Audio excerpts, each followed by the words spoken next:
Hi, welcome to Made to Heal with Angela Brown. So, I'm going to talk about pride. Pride has a lot of faces, but before I get into that, I'm going to give you a little backstory. So, for 30 plus years, I struggled with suicidal thoughts and depression. Not the entire time, of course, and suicidal thoughts were far and few between, but they were there. And depression would last either days, weeks, months, sometimes years. And with depression, I also had postpartum depression, which comes after you have a baby. And I have 8 kids, and I had postpartum depression with 5 of my babies. And so that was huge. And I like to explain to people because, of course, men haven't had postpartum depression. But I like to if no one has experienced postpartum depression, I just tell everybody it's like depression on steroids. So just that's my experience. Anyway, I was in a very unhealthy frame of mind. I had really bad health for the first chunk of my childhood. I had to literally fight for my life, fight to breathe, and just fight for my health. And I'm grateful for parents that helped me on that journey. That's a whole nother story that I can get into another video on top. But I struggled. I struggled physically. I struggled spiritually. I struggled emotionally, mentally, and like I said, physically. It literally, I was just, going day to day, stuck, stagnant, not really knowing how to propel forward. Yes, the answers were right in front of me because I've been a Christian my whole life, but I was such a good hearer of the word. But here's the thing, you can be a really good hearer and listen, but if you're not going to apply the principles in your life, if you're caught up in a negative state of being and a mindset, and you have a lot of childhood trauma stuck in your trapped emotions, and when you feel like you're in victim mode all the time, you're not going to be able to move forward. That's just where I was at. And so if you feel like you have anger issues, if you're angry all the time, or if your patience is short fused, whatever it is, maybe you have a hard time just getting some motivation. Maybe you don't know exactly what it is to help your physical health or spiritual, emotional, mental, whatever it is.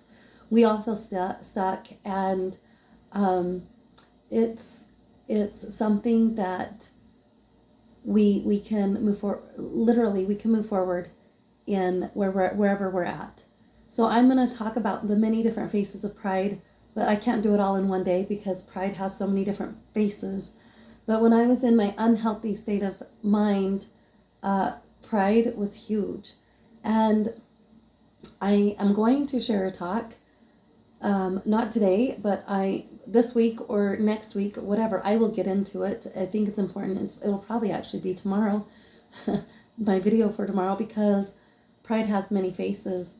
So this past weekend, my faith, the people of my faith all got to get together and have a spiritual feast and be filled spiritually. And I'm going to talk about what my old self would have done in situations like this, because before my husband and I got married, uh, it was really important to me. I had learned that his family didn't really go to church weekly on Sundays, and so while my husband and I were dating, I expressed the importance of going to church weekly, and when we started a family, that I would continue that tradition and go to church weekly. And so I wanted to make sure he was on board. And of course, he was like, oh, yeah, that sounds great. But after we got married and when we started our family, church wasn't a priority to him. And it was hard for me, right? And mind you, I'm in my unhealthy state of thinking for a good 20 years of our marriage is, you know, 18 to 20 years is where I just really struggled. Our marriage struggled. I struggled. I struggled personally, spiritually, emotionally, mentally, and physically. And so whenever there was, whenever I would find myself in church with my kids, just me and my kids, there would be a really good sermon, a really good talk, and I'm like, if only my husband were here, he needs to hear this. So literally, I was just calling it out. Like, I didn't take any of that was for me and soak it in and apply it. I was just saying, if only he were here, and if if he could have been here to hear this. I was so set on outside myself and the changes that need to be made. So this is the deal. It is so easy to fault find and nitpick every situation outside yourself. That's the easy thing to do. The easy thing is, it's so easy to see the problems around us and the people around us that are struggling. It's easy to pick apart how those people around us are struggling, and why can't they just see, this and this. And it's so easy to see the problems outside ourselves. But the hard thing, this is something that we all must come to at some point or time, sooner rather than later is best, of course, but coming to the realization that changing, focusing on change within is really hard. That's the hard road. That is the hard thing to do. And that is what we're supposed to do for learning and growth. We are not going to learn and grow by acknowledging everywhere else that everybody else needs to change. And so I just remember a lot of the meetings, like I've been to a lot, and I would be like, oh, if only my husband were here to listen to this, or if only this person could hear this at this moment. Oh, they so need this. And this last weekend, and the last several years, but I'm talking about this weekend because I've recently got to have a spiritual feast. And I heard talk after talk after talk, and lots of talks, right? Lots of awesome, amazing, spirit, soul fed, filled messages. And I looked inward on every one of those talks.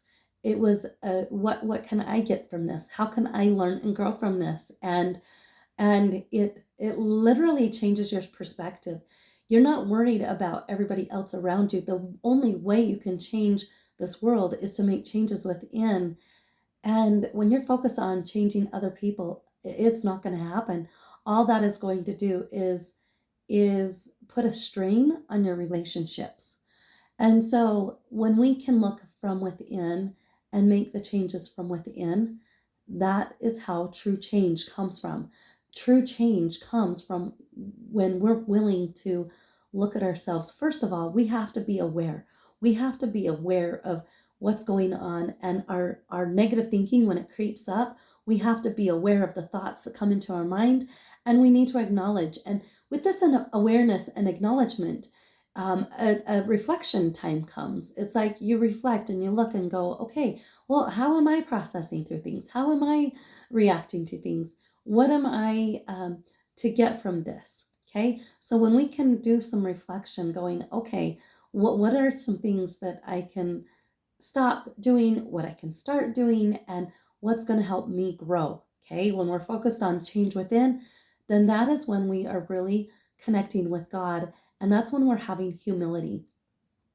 So when we're listening to talks or sermons, or you see this awesome post and you're like, ooh, this person needs to hear it, or this person needs to, that's a trigger point.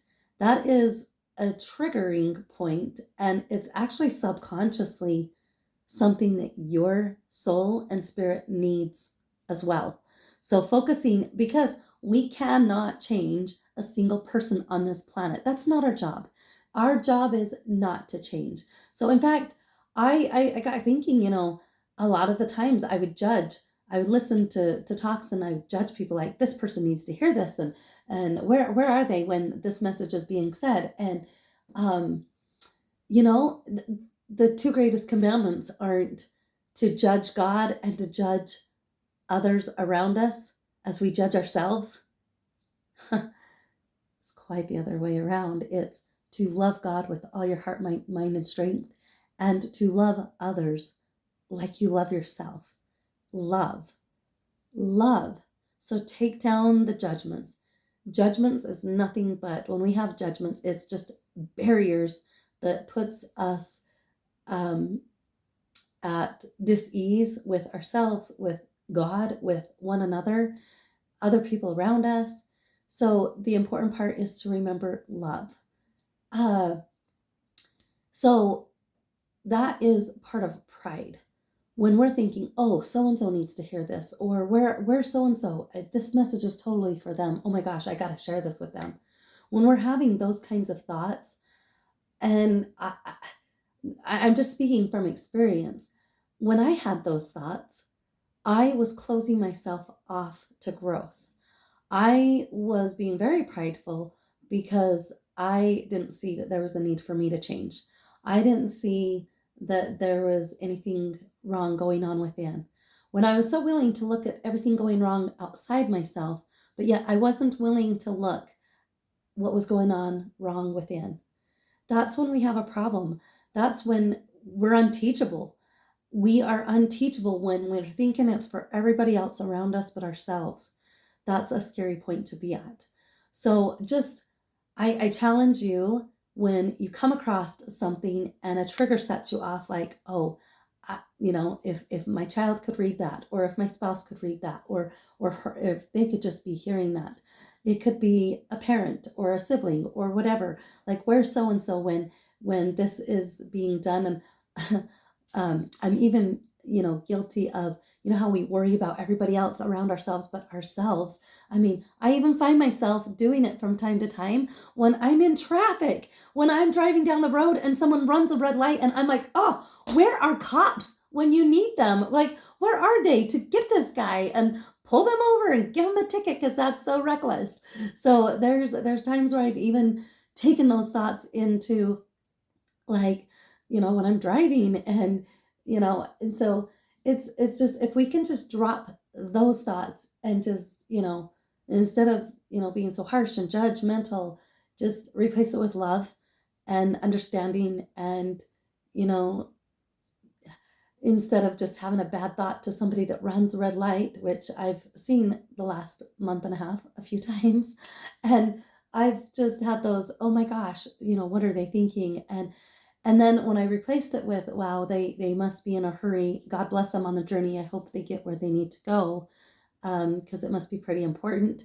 And when you send love vibes their way, rather than the name calling or what are you thinking, um, it's just easy to turn to uh, feelings of dis-ease, which literally I've said so many times, when we have dis-ease, it will turn to disease in our bodies. And so that's why it's so important to be willing to always look within.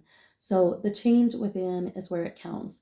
That's the only change that we can really, really do. And since God and Christ are in us, they are the ones that you invite in your journey to change. You ask them, you intentionally invite them to walk with you each day. And when you have that prayer in your heart, they will guide you and lead you to the changes that must be made within to help make you whole. This healing process is a process. It's a lifetime commitment. It's hard, it's dirty, it's sweaty, and it's uncomfortable. This getting change from having change take place within ourselves. It's all of those things, and it's messy. You're going to make mistakes. I make mistakes every day, but I'm grateful for the power of atonement. I'm grateful for saris. I'm grateful for just the whole repentance, all of that. But just remember, pride is when you're not willing to look at yourself, and it's so easy to see everything that's going on outside you and everybody outside yourself and what they're doing wrong, but not looking within. That is a pride issue, and that's something that I challenge you to look at within yourself. What pride can you let go of? So the 3 things that we can do is to acknowledge, recognize, be aware of whatever's going on, thoughts. Every action starts with a thought. So what thoughts are going on in your mind, and then reflect, have some reflection time, and then get to work. Action with God and Christ in mind, like their will, not our will. And totally letting go of the ego. Remember, the ego means edging God out. And so it's important to get out of our own way, So that's, just think of pride. When you see a post and you think, oh, where's so-and-so, they need to hear this, or, oh, I need to share this. It's a trigger point for you and the change you want to see within yourself as well. So go ahead and apply that to yourself and work on you. You working on you is the best investment you can make on anything and everything when it comes to spiritual, emotional, mental, and physical. You investing in yourself in all those areas is going to give huge dividends for you. And every moment that you spend in personal growth, spiritually, emotionally, mentally, and physically, is going to help further you on your journey. And when you work on you, and I like to say it's working on you is a form of temple work. In my faith, we actually go to temples and worship, but when we work on ourselves individually, that is a form of temple work because we are temples. Our bodies are sacred holy temples. And so anytime that we are progressing and working to improve ourselves spiritually, emotionally, mentally, and physically, we are doing temple work for ourselves. And not only does it help ourselves, but it's helping the past generations before us, and it's also helping the future generations, our children and our children's children, and so on. It just helps when we improve our energy, when we improve our spirituality, our emotions, our mental capacity, when we take it from negative to positive, and then when we improve our physical health by choosing more whole foods and actually fueling our body the proper way. This is how we can grow. So just remember, go ahead and subscribe to this channel, and I will, if I don't put a link in the comments today, but for sure, surely tomorrow, I will put a link in for that. Beware of Pride. It's called Beware of Pride, and a man by the name of Ezra Taft Benson gave that talk, and it is amazing. That was kind of my awakening. So God bless, and until next time, talk to you later. Bye.